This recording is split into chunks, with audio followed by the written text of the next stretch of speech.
vayas a un viejo McDonald's.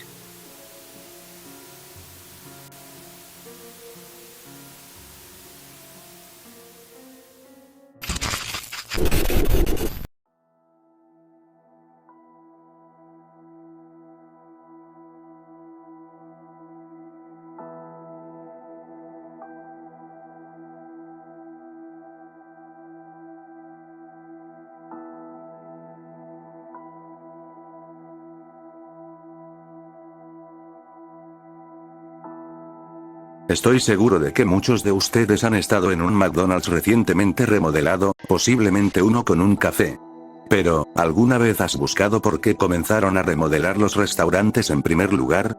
El primer café de Estados Unidos abrió sus puertas en Chicago en mayo de 2001. Eso fue solo el comienzo. En los últimos 5 años, McDonald's ha remodelado todos sus restaurantes en Estados Unidos. Muchos de ustedes quizás se estén preguntando cuánto tiempo ha pasado desde la última vez que pusieron un pie en un McDonald's antiguo. Pregúntele a cualquiera que haya realizado una investigación de marketing y escuchará algo extraño. McDonald's pierde dinero en el proceso.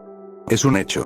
El nuevo mobiliario no atrae a nuevos clientes y los McCafé no pueden vender café tan barato y obtener ganancias. Mire los precios de Starbucks y verá a qué me refiero. Los interesados afirman que querían un ambiente más adulto para el restaurante, un aspecto más elegante para una América más elegante. Respuesta incorrecta. Búscalo en Google ahora mismo. ¿Cuál es el grupo de edad al que se dirige McDonald's? Los niños y los adolescentes. Siempre lo ha sido. Entonces, ¿por qué comenzaron todas estas remodelaciones? ¿Por qué una de las corporaciones más grandes de Estados Unidos gastaría más de $1.000 millones en una estrategia de marketing terrible? Ahí es donde las cosas se ponen interesantes. Empecemos por las zonas de juego. Si recuerdas, casi no había 2 lugares de juego idénticos en McDonald's. Algunos de ellos eran muy divertidos. Sé que tenía algunos favoritos. Bueno, algunos de ellos también eran muy peligrosos. La primera joya que pude encontrar fue un carrusel de juegos en Lancaster, Pensilvania, allá por los años 80, que cerró a los pocos meses de su apertura. Se dio poca información sobre el motivo del cierre. El terreno ha estado vacío desde entonces. Sin embargo, si encuentras las conexiones adecuadas en Lancaster, es posible que puedas leer un artículo que no llegó a imprimirse. Los niños jugaban en el carrusel de maneras que no debían. Son niños, así que, por supuesto, lo hacían. Un día, algunos niños lograron meterse debajo del carrusel, pero nunca lograron salir. Todo el incidente fue tan estrictamente confidencial por parte de las relaciones públicas de McDonald's que sería difícil encontrar a una sola persona que estuviera allí durante toda la tarde. El único testigo que se pudo encontrar dijo lo siguiente. Cuando se quedaron atrapados, algunos padres empezaron a pedir ayuda. Entonces, algo pasó con las luces. El carrusel se volvía cada vez más brillante y la música era ensordecedora. Salí corriendo del edificio cuando la máquina empezó a echar humo, pero miré por la ventana para ver si los niños estaban bien y los empleados estaban allí de pie detrás de las cajas registradoras. Parecía que todavía estaban esperando clientes. A partir de ahí, a lo largo de los años, se suceden historias cada vez más extrañas. Se habla de niños que se hunden en piscinas de pelotas que solo deberían tener un pie de profundidad y de madres que buscan en los toboganes a sus hijos y solo encuentran un par de zapatos solitarios. Pero en los lugares de juego se produjeron apenas una fracción de los incidentes. En 1996, en Knoxville, Tennessee, un hombre de negocios de unos 40 años entró en el baño de un McDonald's y permaneció allí durante 7 horas. Los clientes notaron que se negaba a abandonar el cubículo más alejado. Finalmente, llamaron a la policía y lograron derribar la puerta. Los paramédicos lo sujetaron porque no quería salir del baño. Cuando lo sacaron del puesto, empezó a gritar a todo pulmón, «Llévenme de vuelta. Quiero volver». Pero en cuanto salió del restaurante, se desmayó. No recordaba haber ido nunca a un McDonald's el día del incidente. El restaurante fue cerrado antes de que alguien pudiera inspeccionar el puesto en el que se había encerrado. Sin embargo, cualquiera que usó el baño ese día mencionó haber escuchado varias voces susurrando cosas como: «No fue él. Tenemos que regresar. Te vi sonreír. En 1999, un cocinero de una freidora de Vermont entró en el restaurante y se echó encima aceite hirviendo sin pestañear ni decir palabra. Varios de los clientes empezaron a reírse y a revolcarse en el aceite ardiendo junto a él, y todos fueron llevados de urgencia al hospital. Solo una sobrevivió, pero se niega a hacer declaraciones. No es que pudiera hacerlo fácilmente. Su garganta se derritió por completo y tuvieron que reestructurarla. El gerente afirmó que no recordaba haber contratado al cocinero y que no figuraba en ningún documento oficial. Su etiqueta con el nombre ni siquiera tenía un nombre, solo había signos escritos en ella. Una vez más, el McDonald's fue cerrado sin dejar rastro. La mayoría de las historias me sonaban a leyendas urbanas, pero nunca fallaba. Dondequiera que encontraba una historia, un McDonald's había sido cerrado después de eso. A finales de la década de 2000, la cantidad de encubrimientos se había vuelto tan frecuente que McDonald's decidió cerrar todos ellos y reconstruirlos. Pero, por supuesto, se perderían algunos. Necesitaba ver uno con mis propios ojos. Recuerdo que iba al viejo McDonald's cuando era niño, pero eso fue antes de la frecuencia de los incidentes. En esa época, todavía era seguro. Había un pequeño pueblo en el camino a casa de mis padres, justo al lado de la carretera. Se llamaba Oroska. Tal vez unos 100 habitantes. Completamente al margen del mundo exterior, prácticamente olvidado.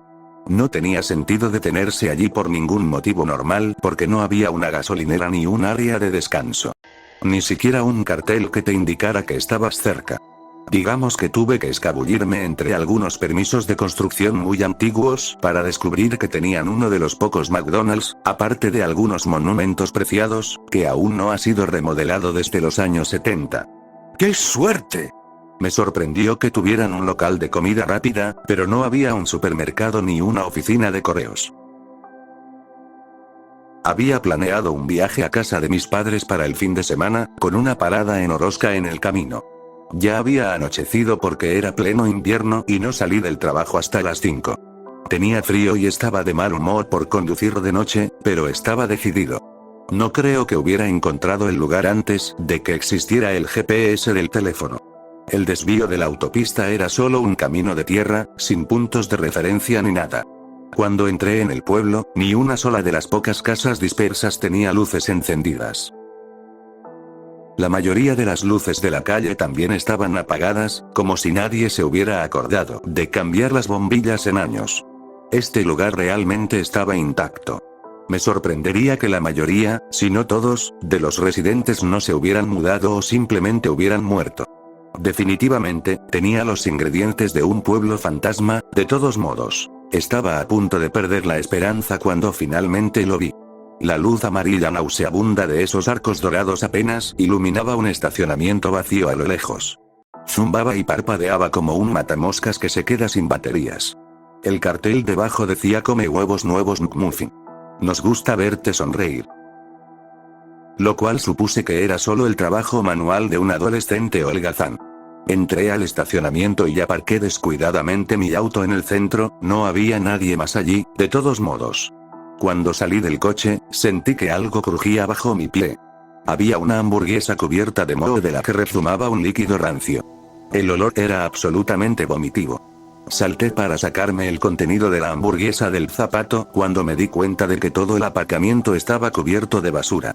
Había cajas de patatas fritas medio comidas y juguetes de niños quemados por el sol desparramados entre viejas y engrasadas bolsas de McDonald's. Todo estaba camuflado por una capa de tierra y nieve, como si hubiera estado allí durante meses, posiblemente años. Me apresuré a cruzar el aparcamiento para evitar vomitar sobre el asfalto. Al acercarme a la puerta, noté que las ventanas estaban cubiertas de polvo. Alguien había pegado un trozo de papel a la puerta con la palabra cerrado escrita con rotulador rojo, pero el cartel que colgaba del interior decía claramente abierto y todas las luces estaban encendidas. Me acerqué a la puerta con cautela y empujé. Una campana artificial tarareó una vieja melodía de McDonald's que se apagó en las últimas notas cuando la puerta se abrió con un chirrido. Miré alrededor de la habitación iluminada con fluorescentes y vi que estaba vacía. No había nadie sentado en ninguna de las mesas ni nadie atendiendo las cajas registradoras. Alguien había dejado una bandeja en una de las mesas del fondo, pero no había ninguna otra señal de que alguien hubiera estado allí. El interior estaba al menos un poco más limpio.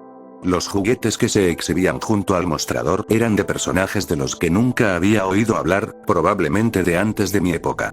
Todo el lugar estaba cubierto de capas descoloridas de pintura amarilla y roja, y todas las mesas tenían ese acabado de madera clásico de McDonald's. La madera parecía completamente podrida, pero estaba cubierta de capas de pulimento en un triste intento de mantenerla como nueva. Todo tenía una especie de tono verde que yo atribuía a las viejas luces.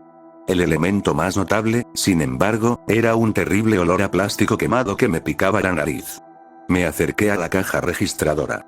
Si había alguien allí, sentía que no debía pedir nada, pero esperaba poder hacerle algunas preguntas a alguien. Esperé en silencio durante unos 15 minutos. Grité hola y solo recibí un eco apagado como respuesta. Había estado en varios McDonald's con un mal servicio en el pasado, pero esto era una locura.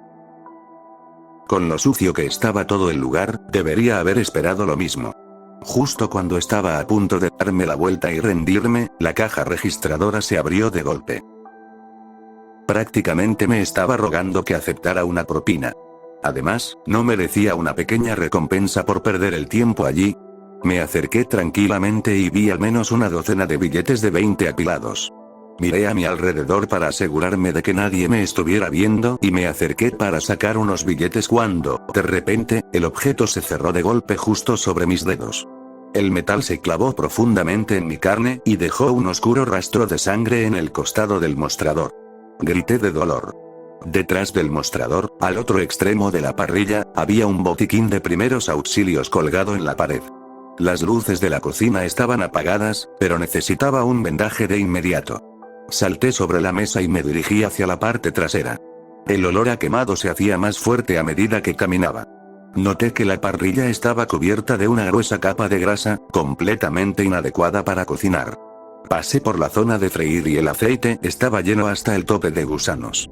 Aceleré mi paso hacia el botiquín de primeros auxilios con la esperanza de que me curaran y me marchara de allí lo antes posible. Empecé a darme cuenta de que ese restaurante ya no estaba abierto y que probablemente no debería haber entrado en él en primer lugar. Abrí el botiquín de primeros auxilios y tuve que tragarme un poco de vómito. Una nube de moho salió por todos lados, seguida por el mismo exudado negro burbujeante que había en la hamburguesa de afuera. Empecé a toser y a agitar las manos en el aire para limpiar el polvo de moho que flotaba alrededor. La misma campana que había oído tocar la melodía de McDonald's volvió a sonar mientras me estabilizaba. Supuse que estaba rota, como el resto de este basurero. Miré hacia el mostrador y noté que todo parecía más lejos. Debía haber estado desorientada por la pérdida de sangre y ese olor horrible. Miré mi mano para ver qué tan grave era la herida y abrí los ojos. No tenía ninguna herida en la mano. Corrí hacia el mostrador, presa del pánico, cuando algo debajo de la estufa me agarró el pie y caí. En la oscuridad, mis ojos comenzaron a acostumbrarse y vi la silueta de un cuerpo. Había alguien allí abajo. Tal vez estaba inconsciente y necesitaba ayuda.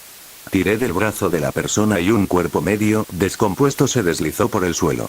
Llevaban una camiseta de empleado de McDonald's con una etiqueta con su nombre que solo tenía signos. Tenían la boca contorsionada en una sonrisa repugnante, pero sus ojos gritaban.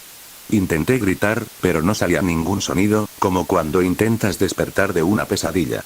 Mientras me apresuraba a volver al mostrador, las luces habían comenzado a atenuarse y la melodía de McDonald's se estaba volviendo más fuerte. Las notas chisporroteaban y se distorsionaban mientras sonaban. Una vez que logré agarrarme del mostrador, me quedé congelado. Desde que entré, nunca miré hacia el lado del restaurante que estaba frente al mostrador. Había una zona de juegos. El cristal que separaba el restaurante principal de la zona de juegos tenía cientos de huellas de manos ensangrentadas que se extendían hasta el suelo. El tobogán estaba hundido y salían a borbotones trozos de líquido rojo del pequeño agujero que había quedado en la parte inferior. Había una hilera de sogas atadas a las barras de mono de la esquina, de las que colgaban los empleados con las mismas etiquetas que los nombres de los demás. En las mesas que rodeaban el perímetro había esqueletos con comida podrida en bandejas, parte de la cual colgaba de las bocas de las calaveras. Miré horrorizado, demasiado sorprendido para moverme. Mientras el resto del restaurante se oscurecía, una bombilla en el centro del área de juegos seguía encendida como un foco de feria. Debajo había una enorme piscina de pelotas, que apenas podía contener todas sus pelotas de plástico de colores. Echaba humo bajo la luz blanca deslumbrante, lo que producía ese horrible olor a plástico quemado. Las pelotas empezaron a vibrar y a caerse del borde cuando algo en su interior comenzó a moverse.